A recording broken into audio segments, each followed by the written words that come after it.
Começa agora. Diário Econômico PicPay. Uma análise das principais informações que impactam os mercados, A economia global e do Brasil. de segunda a sexta, às 6 da manhã, no Spotify e YouTube. Fala pessoal, bom dia. Meu nome é Igor Kadilhak, economista aqui do PicPay, e sejam bem-vindos ao seu Diário Econômico. Hoje é sexta-feira, dia 30 de agosto de 2024. Nos Estados Unidos, a segunda leitura do PIB do segundo trimestre mostrou um crescimento de 3%. Esse resultado veio mais forte tanto da leitura preliminar quanto das estimativas do mercado, que estavam em 2,8%. Quando olhamos a composição do dado, essa melhora veio do consumo pessoal. E como esse é um dos principais setores por lá, isso, em conjunto com a estabilização nos pedidos de seguro-desemprego nas últimas semanas, contribuíram para afastar o risco de recessão. E outro ponto positivo foi que, mesmo com essa perspectiva melhor da economia, a inflação se manteve tranquila. O PCI caiu de 3,1% para 2,5% na passagem do primeiro para o segundo trimestre. Mas mais importante que isso foi a revisão do núcleo para baixo. Pensando agora em política monetária, a decisão de corte de 25 ou 50 em setembro ainda depende muito do próximo payroll e CPI. Mas uma atividade resiliente, somada a uma inflação subjacente ainda desconfortavelmente alta, corrobora para um ritmo mais cauteloso, ou seja, juros mais altos. E é essa que vem sendo a sinalização de alguns diretores do Fed, um ciclo mais alongado e com cortes menores. Com isso, os treasuries subiram e o dólar teve mais uma sessão de valorização. Já as bolsas tiveram movimentos diferentes. O tombo da Nvidia contaminou o S&P e a Nasdaq, que fecharam em queda. Por outro lado, o Dow Jones subiu 0,6% e continua bem próximo do recorde. Por lá, um assunto bem relevante são as eleições. A nova pesquisa da Reuters mostrou vantagem de Kamala sobre Trump, aumentando de 1 ponto para 4 pontos na passagem de julho para agosto.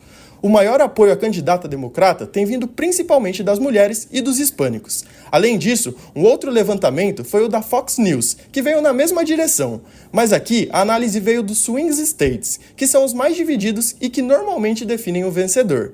Antes da desistência de Biden, Trump liderava no Arizona, Nevada e Geórgia, mas agora o jogo virou. Enfim, por mais que as pesquisas mostrem uma onda azul, Nate Silver, que é um analista político famoso dos Estados Unidos, virou a projeção para a eleição de Trump. Aqui o tempo ainda promete muita volatilidade. Veremos. Vindo para o Brasil, a agenda foi tranquila. Os investidores ficaram cuidadosos por conta das incertezas fiscais, já que o envio do orçamento do próximo ano acontece hoje. E aqui também tem as incertezas monetárias depois da indicação de Galípolo para comandar o Banco Central. E aí, sem grandes novidades, o exterior de juros mais altos e dólar forte acabou pesando por aqui. Os juros futuros tiveram alta disseminada e o real fechou com alta de mais de 1% contra o dólar, em 5,62. E nem a bolsa escapou dessa vez. O setor imobiliário e de consumo foram as maiores perdas setoriais do Ibovespa, que caiu quase 1%. Mas pelo menos, nossos dados de crédito vieram bons. Para a agenda de hoje, teremos o dia mais aguardado da semana. Começando pelos Estados Unidos, o destaque será a inflação do PCI e os gastos da família em julho.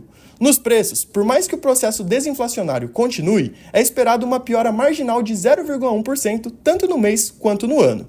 Em números, essas altas devem ser de 0,2% e 2,6%. E na atividade, o principal motor da economia americana deve seguir resiliente e crescente. A expectativa é de um avanço de 0,5%. Mas quando olhamos para o que foi essa semana, os principais dados de atividade vieram todos mais fortes. Será que essa tendência continua? E para fechar, no Brasil, além do orçamento do ano que vem, também sai a PNAD de julho. Esperamos que o nosso desemprego se mantenha inalterado tanto no principal quanto feitos os ajustes sazonais, em 6,9% e 6,8% respectivamente. Com relação à remuneração, devemos quebrar mais um recorde na massa de rendimentos. Nosso mercado de trabalho segue surpreendendo positivamente, emprego baixo e renda para cima, o que contribui para a atividade, principalmente da demanda interna aquecida. E, inclusive, ainda existe uma assimetria saudável aqui. Os dados podem vir ainda melhores. Essas são boas notícias. A única trava na nossa animação são os riscos inflacionários. Bom dia, bons negócios e sorte sempre!